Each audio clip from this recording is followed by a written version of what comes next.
Aquí comienza. Antes que sea tarde. El programa con toda la información del ámbito local. Todo lo que acontece en el país y el mundo. Un programa con secciones y entrevistas especiales. Antes que sea tarde. Con la conducción del Dr. Andrés Cristaldo. Los días lunes de 21 a 22 horas. Por FM San Cayetano 102.5. Muy buenas noches. Nuevamente arrancando esto que denominamos Antes que sea tarde. Y como ya habíamos anticipado la semana pasada, está en los estudios ya un amigo, Jorge Mesa, en este caso el ministro de Obras Públicas de la provincia. Antes de hacerle algunas preguntas, por supuesto que tengo que sincerarme ante la audiencia. Le conozco desde Cadacatí, es un amigo, donde tuvimos muchas diferencias políticas, casi toda la adolescencia y un poquito más, pero siempre tuvimos conversaciones, tuvimos el mismo grupo de amigos, nos encontramos en todas las situaciones, había y por haber, y por ahí pensamos diferente, por ahí coincidimos, pero siempre tratamos de conversar. Y en este caso, muy buenas noches, Jorge. Hola, buenas noches, ¿cómo está Andrés? Saludos para toda la audiencia. En este caso le tocó una alta responsabilidad, desde su paso por la justicia, como ejerciendo la profesión de abogado, como concejal, luego como intendente reelecto como en la intendencia en Cadacatí, y hoy tiene una alta responsabilidad dado a su constancia, a su perseverancia, a su idoneidad en la mayoría de las funciones donde se desempeñó. Así que celebramos siempre también coherentes, defendiendo al PANU, al Partido Nuevo, en los momentos más difíciles donde cuestionábamos todos. Él estaba presente con la bandera naranja y bueno, ese es Jorge Mesa, con sus defectos y sus virtudes, un tipo muy diplomático, inteligente, ordenado. Esto todo buenas noticias estoy dando, pero ahora ya vamos a profundizar.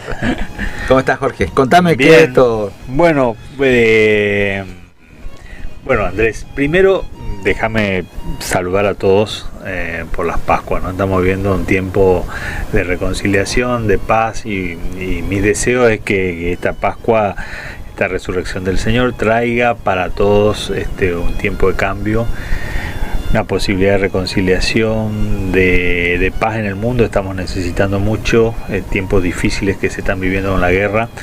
Así que yo me sumo a los votos del Papa León XIV y de todos los que estamos, digamos, orando para que bueno, se puedan solucionar muchos problemas. Y por otro lado, la emoción de que la vida nos encuentre en este espacio, en esta posibilidad de dialogar hoy, micrófono de por medio y con una tribuna, digamos, del otro lado, porque a mí me vuelven los recuerdos de horas y horas que hablábamos y discerníamos y discutíamos, pero siempre en un marco de respeto y amistad. Con vos nos conocemos, somos compoblanos, nos conocemos de la infancia y estudiamos juntos, y hasta en la carrera universitaria. Así que yo no sé si nos fui yo un poco el culpable de meterte a vos en la política, porque hablábamos muchísimo, a veces ni estudiábamos porque había días que nos pasábamos hablando de política, y es cierto, teníamos por ahí posiciones encontradas, pero bueno, siempre también había puntos de coincidencia, y eso era lo importante, y es lo importante en la democracia. Así que bueno, estoy feliz de venir a compartir con vos, y ojalá que no sea la última vez, y te deseo mucho éxito en esta decisión de servicio que tomaste de ser comunicador, y bueno, con este programa que te sigo siempre que puedo, y que bueno, que ya van varios años que estás al frente de este programa. Así es, Jorge, y por supuesto que esto, yo por ahí empecé como un hobby, pero la comunicación es muy importante, y después por supuesto que uno se va capacitando. Y una de las cosas que me apasiona es el análisis y la comunicación política, y esto de analizar la política, la gestión pública y demás, me lleva a entrevistarte, ¿no? Porque por tu trayectoria, sobre todo política, y por la responsabilidad que tenés ahora, y por supuesto que no va a ser la primera ni la última. Y vamos a hablar de obras públicas, vamos a hablar de gestión, vamos a hablar del Partido Nuevo, de la Alianza Vamos Corrientes, de esta relación con el gobierno nacional, cómo estás con los municipios y demás. Problema. Así que te vemos muy inquietos por las redes y por el territorio también, ¿no? Bueno, sí, ningún problema, Andrea. Aparte, a vos no te voy a poder mentir porque no conocemos mucho, ¿eh? Bueno, contame, ¿qué es esta responsabilidad? Es muy amplia. Sí, el la verdad de que... Obras Públicas, Obras y Servicios Públicos, ¿no? Claro, el Ministerio, vamos a hacer un poquito de didáctica, digamos. El Ministerio de Obras y Servicios Públicos es un ministerio que abarca todo lo que tiene que ver con la obra pública en la provincia, principalmente, digamos, porque también hay obras públicas que se hacen a través de otros organismos o áreas del Estado. INVICO lo hace también el Ministerio de Seguridad, lo hace el Ministerio de Coordinación, pero bueno, la obra pública, digamos, mayor, por su importancia y sus costos, en su gran parte se hace a través de este ministerio, pero a su vez el ministerio comprende también la atención de servicios que tienen que ver con la competencia del Estado provincial. Tenemos a cargo la Dirección Provincial de Transporte Terrestre, la Dirección de Puertos, la Dirección de Aeropuertos, o sea, todo lo que es el transporte fluvial, el transporte aéreo y el transporte terrestre está dentro de la esfera del ministerio. Y después tenemos entes descentralizados. Acá me acompaña el subsecretario de entes descentralizados, el señor Miguel Arismendi. Están bajo la órbita del Ministerio de Obras Públicas. Esto es INVICO, DPEC, Vialidad y el ente regulador del agua, que tiene todo a su cargo lo que es el servicio de agua potable y red cloacal, todo lo que es la administración y el control, digamos, en toda la provincia. Y a su vez, dentro del área de obras públicas hay una subdivisión a partir de la gestión anterior del actual intendente de la ciudad, de Claudio Polis. Se creó el área de arquitectura hospitalaria, unidad de arquitectura hospitalaria, que es un área técnica específica para atender todas las obras nuevas y de mantenimiento, mejoramiento, ampliación de los hospitales, porque requiere de una atención técnica especial, digamos. Eso lo detectó la gestión anterior, creo que fue un gran acierto. Esta área se encargó de hacer el hospital oncológico, se intervino en hospitales importantes de importancia zonal en toda la provincia, y también fue el que encaró el hospital de campaña. Bueno, obras que tenemos que valorarla, ¿no es cierto? Y después hay una unidad de coordinación de proyectos, que también es un área que depende directamente del ministro, donde se trabajan muchos proyectos que tienen que ver con intervenciones en los municipios, ¿no? Esta unidad se encargó de obras como la puesta en valor de lo que es el espacio del santuario del Gauchito Gil, la intervención en la costanera de Corrientes, en el puerto. Bueno, en definitiva, sí son áreas técnicas que trabajan mucho, además de la dirección de proyectos de obras, que DPO como lo conocemos. Entonces es bastante amplio el abanico, el espectro, digamos, de funciones que tiene este ministerio, y estamos en estos 3 meses, casi 4 de gestión, digamos, coordinando y conociendo y abocándonos, experimentando sí, así es. Hay un área del Ministerio de Obras que hay una dirección de planificación, ¿no? También. Claro, esto que yo te decía, sí, que se llama DPO, o Dirección de Planificación de Obras. Que por ahí la gente no sé si conocerá, pero que es muy importante, porque ahí se analizan los proyectos, su viabilidad, los pros, los contras, y sirve para los municipios, sí, para claro, distintas instituciones. Generalmente, para que se entienda, es decir, a partir de una idea que puede surgir de una decisión que toma el gobernador recorre la provincia, le plantean los intendentes, los vecinos, representantes de distintas instituciones, escuelas, asociaciones. El gobernador puede tomar una decisión de hacer una obra pública, entonces se elabora la idea, proyecto, digamos, luego eso se transforma en un proyecto ejecutivo, se buscan los recursos, los fondos, y una vez que está determinado el costo, se define cuál es el procedimiento administrativo aplicando la Ley de Obras Públicas, que se va a aplicar, digamos. Puede ser contratación directa, puede ser por licitación privada, por licitación pública. Bueno, los mecanismos están definidos a partir del monto total de obra, digamos. Entonces, es un procedimiento, digamos, por ahí burocrático, administrativo y necesario a partir de la aplicación de una ley. Entonces lleva todas sus etapas, y muchas veces, bueno, eso que no se ve es lo que tiene tanta importancia, y esta área que vos acabas de mencionar es la que se encarga generalmente, porque también digo, la unidad de coordinación del proyecto también tiene funciones parecidas. Pero bueno, la DPO, que funciona por Avenida 3 de Abril, al lado de entre lo que era antes el registro de la propiedad y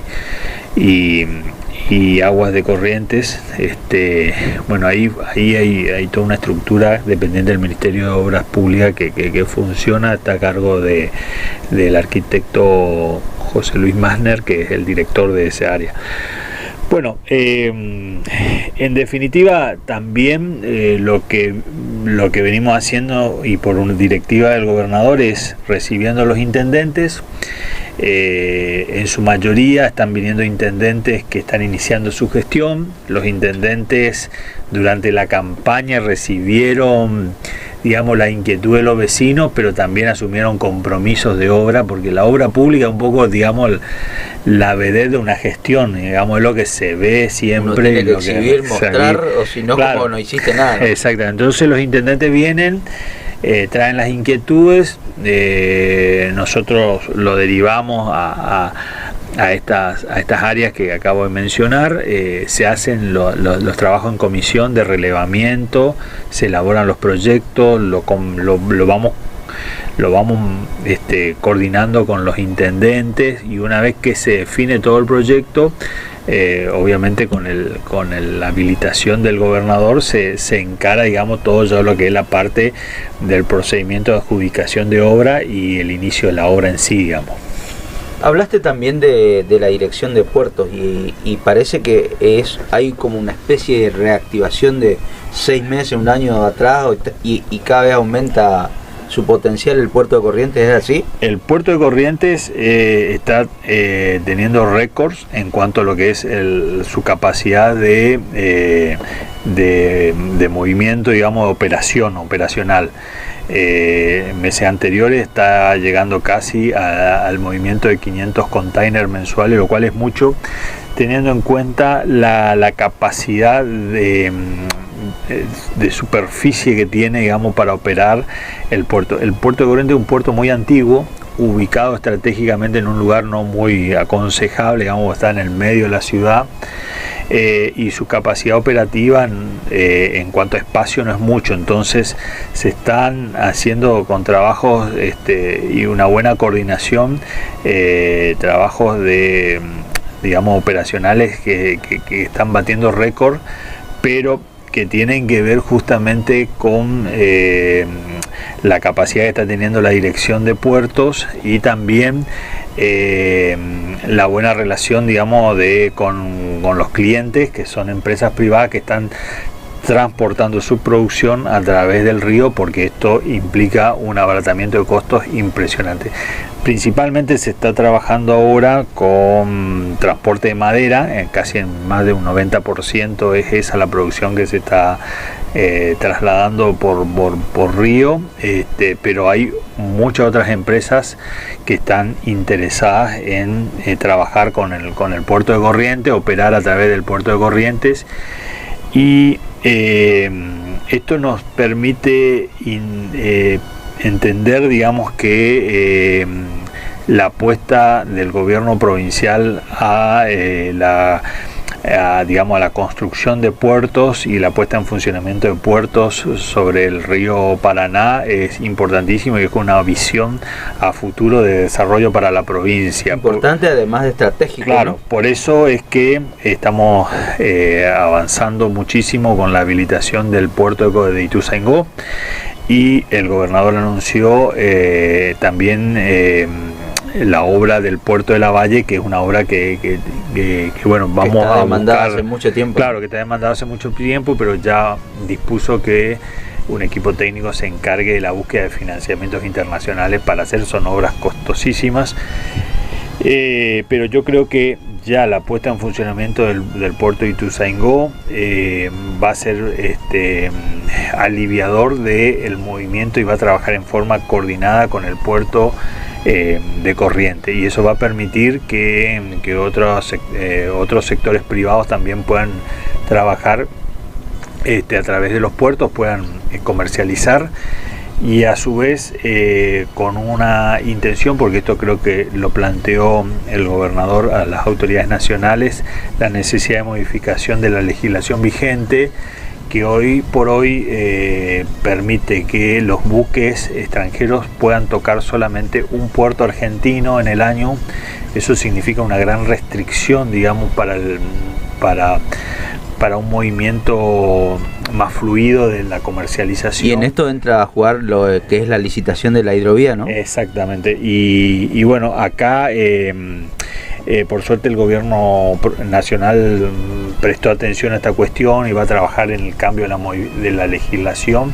Eso va a permitir, hay que recordar que la mayoría de las empresas navieras son bandera extranjera, entonces pueden tocar un solo puerto en Argentina, digamos. Vemos mucha bandera Paraguay, Brasil, Uruguay, pasando las barcazas acá en Corrientes. Totalmente, por eso digo, todo esto es, digamos, da una expectativa cierta de que puede ser una gran explosión la comercialización a través del transporte fluvial, y va a ser un gran despegue para el desarrollo de Corrientes.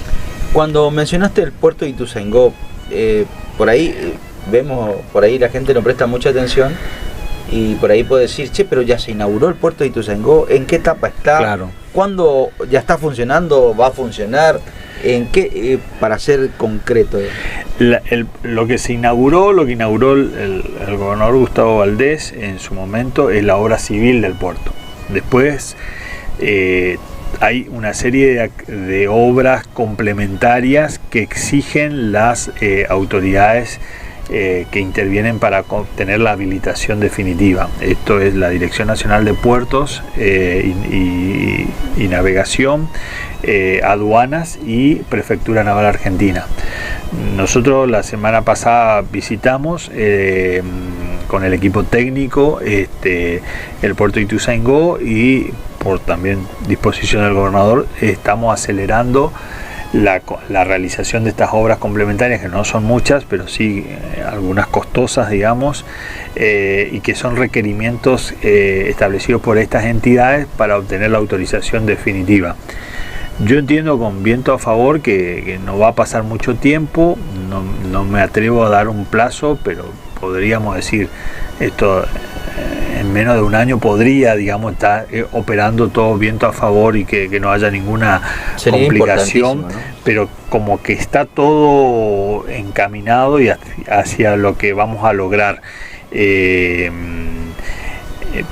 trámite de habilitación se sigue, nada más que todo el procedimiento conlleva, digamos, que estos organismos nos exijan algunas obras complementarias y sobre eso ya estamos trabajando, por eso fue lo de la visita antes de Semana Santa. Y el puerto de Lavalle, porque en algún momento tuvimos hasta visita nacional, sí. En su momento anuncios, ¿cuál es la realidad?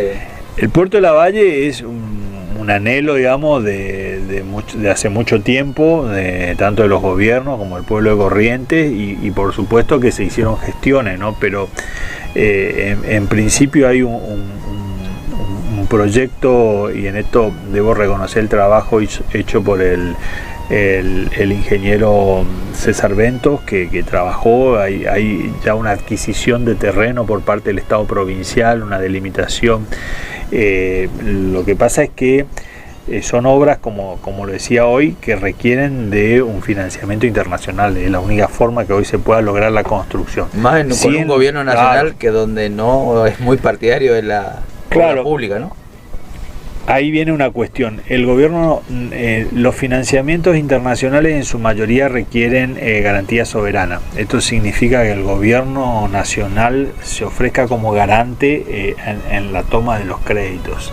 En su mayoría, salvo algunos casos que pueden haber excepciones, digamos, que es hacia donde estamos apuntando, digamos, porque el gobierno nacional tiene una política, digamos, de no contraer deudas aún ni como garante, o sea, entonces a nosotros nos cuesta conseguir que el Estado Nacional pueda salir como garante.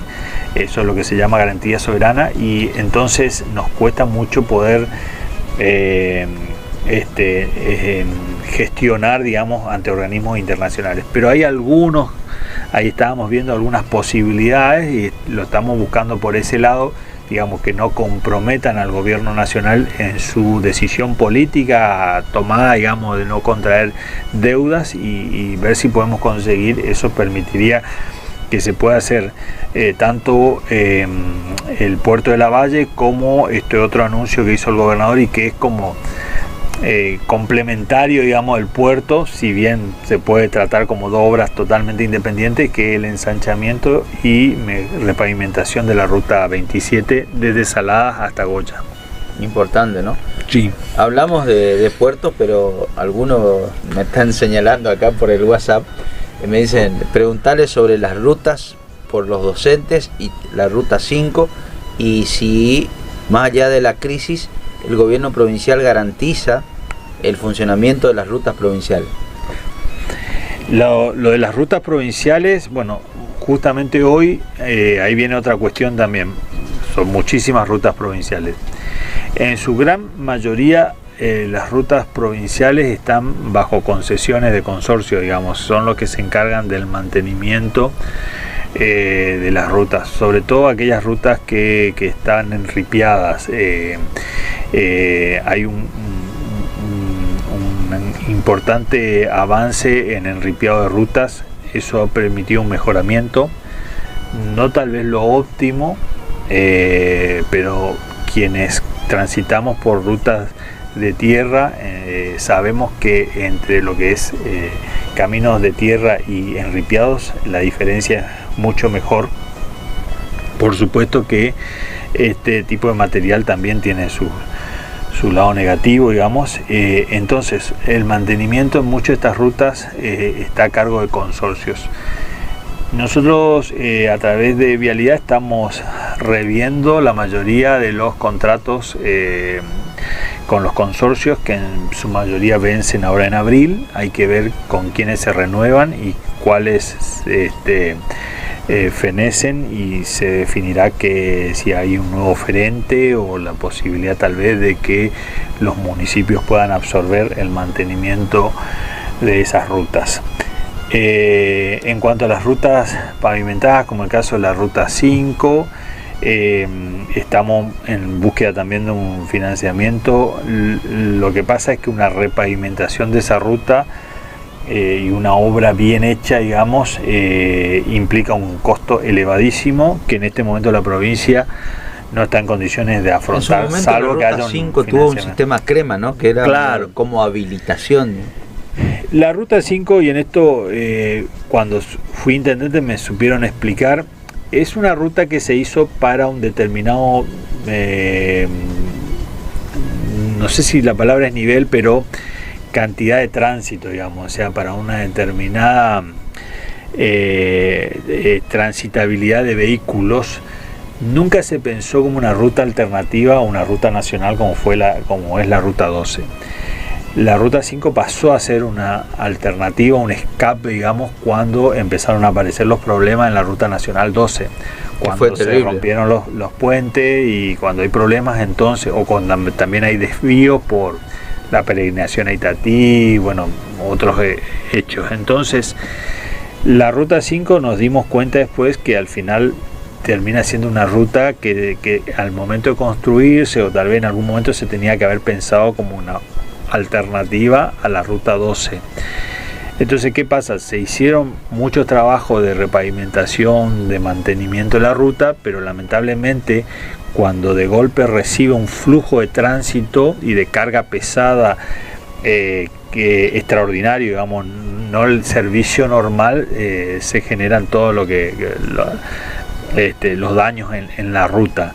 Entonces el pedido que yo hice como ministro, digamos, porque tengo el reclamo legítimo y permanente, digamos, de los vecinos de Cacatí, de Loma de Vallejo, de San Miguel, de todos los que somos usuarios frecuentes de la Ruta 5, pedido por lo menos un plan de mantenimiento y bacheo, que es sobre lo que estamos trabajando, que bueno, se va a continuar haciendo para que por lo menos se pueda soportar y se pueda transitar. En el caso, también hoy estuve con el expediente de la ruta provincial 126, ahí hay un tramo que se estaba haciendo con fondos de la CAF y que se dejó de financiar por también decisión del gobierno nacional. Vuelvo a decir, esto es por una política tomada por el gobierno nacional, digamos, de suspender toda la obra pública, y entonces quedó inconclusa, y hubo una decisión del gobernador de que se concluya esa obra y lo que se está tratando de lograr es que el financiamiento de ese tramo que falta de esa ruta se haga con los recursos de excedentes de Salto Grande, que es una regalía que entran, digamos, anualmente al gobierno de la provincia. Entonces, bueno, estamos buscando, digamos, financiamientos para el mantenimiento. Por supuesto que hay muchos reclamos, también en esto hay que decirlo. Nosotros arrancamos la gestión con un periodo de lluvias, eso generó problemas en las rutas, en el mantenimiento, y también todo el cambio de gobierno también implicó, digamos, de que el acomodamiento de la nueva estructura del gobierno empiece a atender, digamos, los reclamos. Entonces la Dirección Provincial de Vialidad está trabajando, sosteniendo, estamos recibiendo los reclamos constantes de intendentes, de vecinos, sobre el estado de rutas y tratando de atender, pero es nuestras prioridades. Y priorizando en lo posible las rutas que tienen utilidad en materia de producción y turísticas. Totalmente. Hablaste de lluvias, de inundaciones y demás. Esto me lleva a recordar lo que pasó en San Luis del Palmar, y que parece un problema que se repite año tras año. ¿Hay algún plan, ya sea del gobierno provincial, nacional o municipal, para buscar algún tipo de desagüe a esa agua que es permanente cuando llueve y demás? Exacto. También en esto, para ser claro con el oyente, a partir de lo que sucedió, digamos, estas lluvias extraordinarias de que caer más de 300 milímetros en tan poco tiempo, genera un anegamiento. Entonces lo que hay que ser claro es que el gobierno provincial empezó a trabajar en obras hídricas, digamos, para atender todas estas cuestiones que generan la cantidad de lluvia caída en tan poco tiempo. Ahora, lo que hay que ser honesto es que se empezaron a hacer muchas obras y estas obras van a ser útiles para paliar o mitigar los efectos de una lluvia. Pero aún para que cuando se escurra el agua, avancemos, claro, aún cuando nosotros avancemos con muchas obras que las estamos encarando, algunas ya se están haciendo, otras están en proceso de ejecución, digamos, de ocurrir nuevamente, Dios nos quiera, este tipo de fenómenos que va a ocurrir nuevamente, la ciudadanía debe saber de que vamos a seguir teniendo problemas, digamos. El compromiso que tenemos es de paliar, de mitigar, de evitar en lo posible que se sostenga tanta cantidad de agua sobre la superficie y que el escurrimiento sea lo más rápido posible, ¿no? Pero vamos a tener calles con agua, vamos a tener, en esto también necesitamos una colaboración de la ciudadanía con lo que tiene que ver con el tema de las basuras, con el tema de los residuos, digamos, de un poco de conciencia social al respecto. Pero se estuvieron haciendo canales nuevos y limpieza de los canales de desagüe más importantes de la ciudad de Corrientes, y canales nuevos como el canal que se hizo en el Perichón. Son obras bastante costosas porque es la ocupación de maquinarias costosas y que conlleva mucho tiempo, digamos, y ya está aprobado, creo, el financiamiento para un proyecto que aconsejó el equipo técnico de intervención sobre el riachuelo, sobre el cauce, digamos, del río Riachuelo, que es el que atraviesa San Luis del Palmar, para evitar que todo el caudal de agua de toda la región que generalmente desemboca en el riachuelo vuelva a hacer lo mismo en caso de una lluvia tan abundante como la que tuvimos a fin de año. Esto es una intervención a la altura de Las Palmiras, donde va a haber un desvío de parte, digamos, con un nuevo canal para desvío de parte del agua que generalmente, digamos, desembocaba en el riachuelo, o como que van a cambiar el cauce del agua, poco, ¿no? Claro, de una parte. Y también una profundización del canal del río Riachuelo, que en su momento se empezó a hacer y hubo un reclamo de una medida cautelar, los ambientalistas que había prohibido. Además de otras obras complementarias que se están encarando en el caso de San Luis del Palmar, que fue una de las ciudades más castigadas, digamos, por las últimas lluvias, ¿no? Pero así como eso, hay en muchos lugares de distintos puntos de la provincia donde se están trabajando con obras hídricas. Dicho sea de paso, en Caacatí terminamos el proyecto ejecutivo para también algunas intervenciones ahí en el barrio El Cosmo y otras canalizaciones que tenemos que hacer ahí, el comportamiento de algunas lagunas, pero bueno, eso es una cuestión más particular de Caacatí, digamos. Y mucho tiene que ver también lo que ocurrió antes, ¿no? Si hubo una planificación urbana, si hubo una planificación rural, si se respetaron los desagües naturales o se construyeron canales fluviales, la intervención del ciudadano también, las ubicaciones de las familias por ahí en emergencia, ¿no? Bueno, un poco creo que voy a hacer un resumen, un detalle de los distintos factores que influyen, ¿no? Creo, digamos, hay trabajo de planificación en materia de obras hídricas desde hace mucho tiempo, y en esto hay que ser también justo al decir de que la mayoría de los gobiernos hacen algo. Lo que pasa es que nunca es suficiente, digamos, y hay que seguir haciéndolo. Pero también juega un papel importante la ubicación que eligen muchas veces los ciudadanos para vivir, digamos, en lugares que no son adecuados ni apropiados, y que muchas veces se instalan sin autorización del propio gobierno, digamos, local. Entonces, cuando vienen estos problemas de lluvia, lamentable e inevitablemente terminan teniendo agua, digamos, en sus viviendas, porque están en una zona no adecuada. Por eso es que también en esto, digamos, hay también un llamado a la conciencia de los ciudadanos de entender de que hay lugares donde siempre va a estar el riesgo de que si llega a llover mucho van a tener complicaciones, y hay una decisión también y un deseo del gobernador de ir reubicándole a muchas de estas personas que se fueron afectadas por las últimas inundaciones, pero en esto debemos ser también colaboradores, y en esto hablo desde el punto de vista del ciudadano, entender de que esos terrenos no son propiedades privadas que uno puede disponer, digamos, son terrenos inapropiados que deben dejar, digamos, desafectarlos al uso de la vivienda y reacomodarse en lugares apropiados. Esto que vos manifestás me lleva a recordar lo que ocurrió por ahí en el barrio La Olla, que en su momento se inundaba, se reinundaba, y salieron unas viviendas de emergencia, pero también implica un cambio cultural porque mucha gente vendió esa vivienda y volvió a vivir en el mismo lugar, más con los riesgos que ellos el barrio cargaba, ¿no? Claro, el barrio La Olla tuvo una intervención a partir de un plan nacional que se llama Promeva.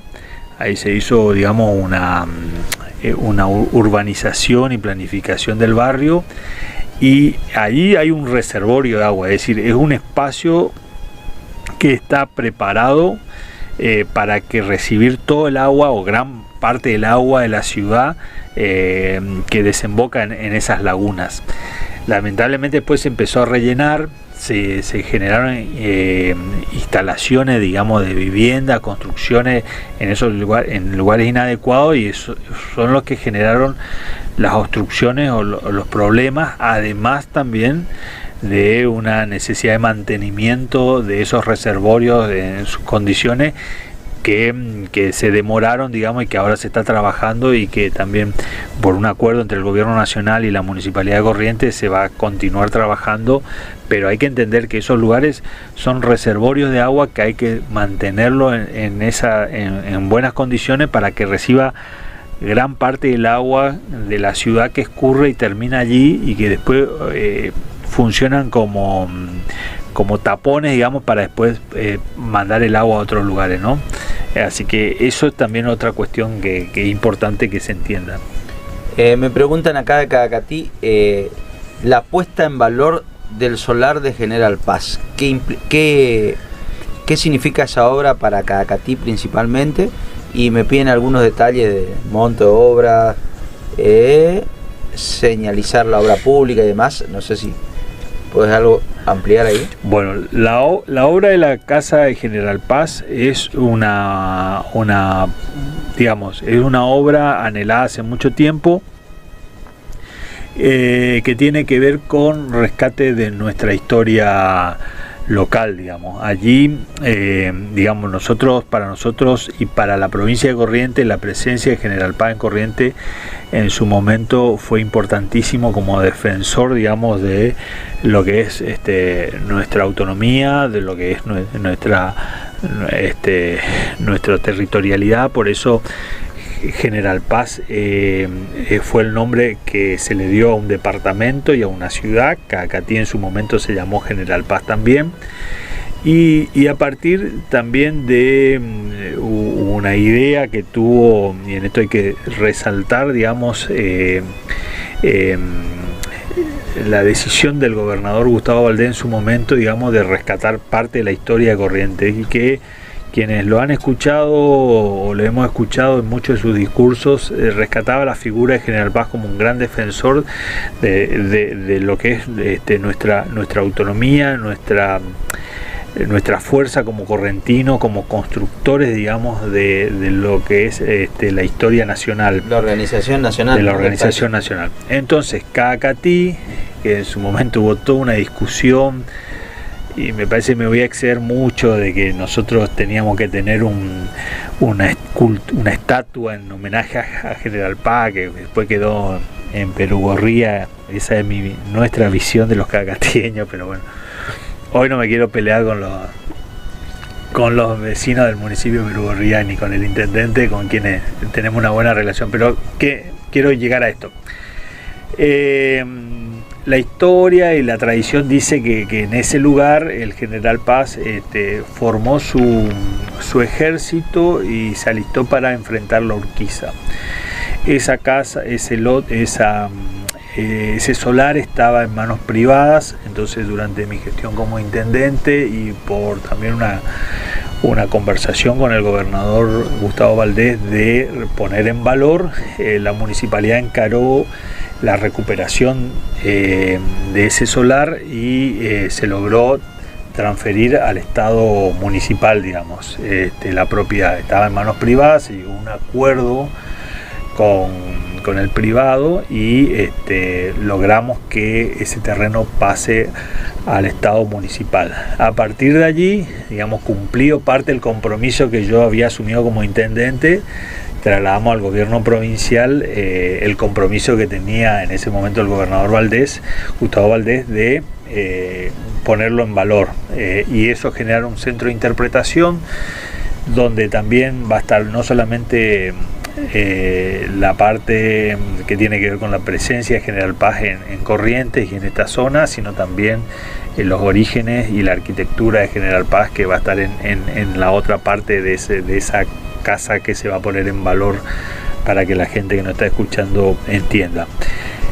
Ese trámite, digamos, lo hicimos durante mi época de intendente, con todo este procedimiento que yo expliqué al comienzo, digamos, elaborar la idea, el proyecto, transformarlo en proyecto ejecutivo, establecer el costo, etcétera, después generar el procedimiento administrativo de contratación. Y la gran casualidad, digamos, de que cuando asumo como ministro era una de las obras que faltaba firmar el contrato con la empresa que iba a hacer la obra.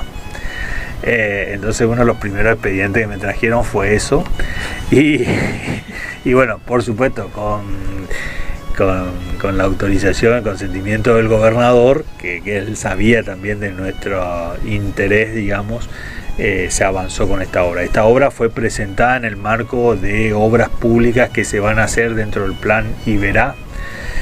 Caacatí forma parte del segundo anillo de pueblos, digamos, para acceder al Iberá por el portal oeste. Entonces, con esa idea se puso en valor la vieja estación de tren, que hoy es un centro de interpretación, un centro cultural, y ahora estamos haciendo esta segunda obra que va a ser importantísima, junto con lo que es las 4 esquinas con galerías coloniales. Esta obra creo que va a empezar esta semana, creo que tiene un plazo de obra de 180 días, creo, no recuerdo mucho los detalles, y lo importante también de que esta empresa, por pedido mío, va a tomar mano de obra local para construir y para generar alguna oportunidad laboral a gente de Caacatí. Qué bueno, porque es una oportunidad, aunque sea por 6 meses, que por ahí se puede extender un poquito más, y ahora ya de lo que la obra representa. Claro, ¿no? Esa obra es una obra que, como le explico, llevó 1 año y pico, 2, más la parte que hicimos nosotros, digamos, en la administración municipal, lleva su tiempo, ¿no es cierto? Y hay una afectación de fondos presupuestado en la ley de presupuesto provincial, entonces no se puede tocar esa plata, digamos, y debe afectarse exclusivamente al destino al que se ha dispuesto en la ley provincial. Jorge, me quedan 5 minutos de programa y no quiero dejar de preguntarte sobre la Dirección Provincial de Energía Eléctrica. Algunos, inclusive la DPEC, como la conocemos, tenían algún temor de que haya un proceso de privatización, la cuestión de los subsidios de energía e inclusive algunos movimientos o marchas en la ciudad de Concepción puntualmente sobre algunas tarifas elevadas. Bueno, yo me comprometo a gestionar la presencia del nuevo interventor de la DPEC, en quien confío y con quien estamos trabajando muy bien, que es el doctor Pablo Cuenca, el nuevo interventor por designación del gobernador Juan Pablo Valdés, que está haciendo un trabajo enorme y por supuesto son justos los reclamos de los usuarios. También tenemos que ser honestos que hoy todavía tenemos en Corrientes y en gran parte del país tarifa subsidiada, ¿no? Hoy no pagamos totalmente la factura de la energía. Exactamente. Y sé que hay obras a hacerse en la zona, bueno, de Cacatí, si el oyente interesado que está preguntando es de esa zona. En este caso de Concepción. O de Concepción. Hay obras que están proyectadas y que se van a realizar, pero requieren de su tiempo y también de la búsqueda del financiamiento, digamos. La ADEPEC era una empresa que estaba generando déficit en su momento, y a partir de ahora también estamos generando políticas de recaudación para lograr también sostener, ¿no es cierto? Entonces hay muchos usuarios del servicio que no pagaban, que no se atendía. En esto también, por ejemplo, estamos avanzando mucho en lo que son los convenios con los municipios, porque había muchos municipios que no estaban teniendo al día sus cuentas, digamos, de deuda con la empresa de la ADEPEC. Entonces yo creo que estamos yendo por buen camino, hay mucho por hacer, y yo lo que pido es por ahí la paciencia. Entiendo que también la demanda, que se incrementa muchísimo en tiempo de verano, genera este problema, y por supuesto también hay tarifas que hay que rever y consumos que hay que rever, pero bueno, confío muchísimo en el trabajo que está haciendo el interventor con su nuevo equipo, y igual creo que en este verano hubieron menos cortes, ¿no? Sí, por supuesto. Yo veo eso, veo que hay lugares donde se ha mejorado notablemente el servicio. Por eso decimos, estamos yendo por buen camino. Por supuesto que todavía hay ciudadanos que han sido, por decir así, perjudicados por un no buen servicio de energía. Pero bueno, hay muchísimas cosas que hay que ajustar, que hay que hacer. Muchísimo de control que hace falta, pero creo que estamos yendo por buen camino, y creo que con el transcurrir de la gestión de la nueva gestión de la ADEPEC se van a ir notando los cambios, digamos, a partir de una administración responsable. Antes de que termine, me quedan 5 minutitos y que hoy ya me estoy pasando. Agua potable, comisiones vecinales de saneamiento, también me dijiste que era tu área. ¿Cuáles son los desafíos en esa cuestión? Porque implica control, salubridad, organización, mucha gestión en colaboración principalmente con los municipios, ¿no? Claro, en este obra sanitaria, claro, digamos, en este primer tiempo nosotros digo, pero el ministerio recibió un poco el reclamo mucho de los intendentes de que tenían un servicio por ahí deficitario en el suministro de agua potable, y esto es porque la mayoría de los municipios que tienen a su cargo el servicio de agua potable no generan recaudación, es decir, el vecino no paga el servicio de agua ni tampoco de cloaca, digamos. Entonces, lógicamente, si un servicio no se puede autofinanciar, genera déficit, ¿no es cierto? Y en este tiempo de situación económica difícil, porque el ingreso de recursos está bajando, por supuesto los intendentes acudieron, digamos, al ministerio con esta preocupación. Nosotros lo que propusimos a través del ente regulador del agua es un acompañamiento y asesoramiento y acompañamiento en lo que es el traslado, digamos, de la administración del servicio de agua potable a las comisiones vecinales de saneamiento. Lo que vimos es que en la mayoría de las comisiones vecinales de saneamiento, es decir, comisiones de vecinos que se ocupan de la administración, funcionan, ¿no? En su mayoría. Hay algunos donde hay que ajustar, pero lo que le dijimos a los intendentes, que muchas veces por cuestiones políticas no se animan a tomar la decisión de establecer la contraprestación que debe pagar el vecino por el servicio de agua, que deleguen eso a las comisiones vecinales de saneamiento. Y ahí estamos trabajando con el Ministerio de Justicia a través de la Dirección de Personas Jurídicas para la organización legal, digamos, de estas comisiones, y con el ente regulador del agua y el ministerio lo estamos acompañando para que trasladen esta competencia de los municipios a las comisiones vecinales. A vos te consta lo que es por ahí la COVESA en Cacatí, lo que son algunas asociaciones vecinales de saneamiento que funcionan bien, digamos, se autofinancian, se administran bien, y bueno, hay lugares donde no funcionan, pero hay que ajustar, y en algunos casos se tuvieron que intervenir, y en otros lugares por decisión también del gobernador se va a hacer cargo el ente regulador del agua de lo que es la administración, ¿no es cierto? Como en el caso de Itatí, por ejemplo, que es un problema que está ahí, digamos, a solucionarse. En muchos casos hay que hacer inversiones, y para eso necesita recursos. Entonces el gobierno provincial te puede ayudar un poco, pero después hay una necesidad de que el sostenimiento, el mantenimiento sea a partir del pago de la tarifa por parte de los vecinos o los usuarios del servicio. El operador me está diciendo cerrá, terminamos. Bueno, Jorge, un gusto tenerte por acá. Quedaron muchas preguntas, por supuesto.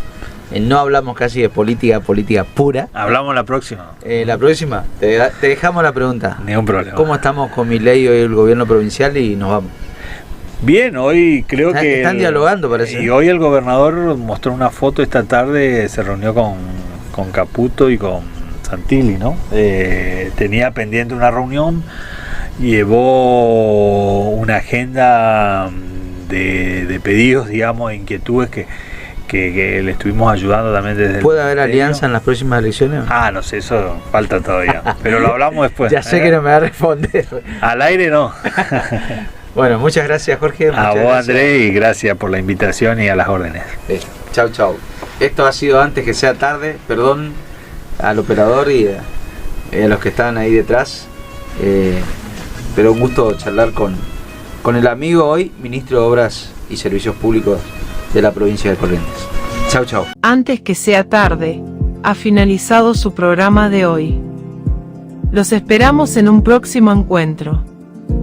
Seguinos en nuestras redes sociales para mantenerte informado de todas las novedades.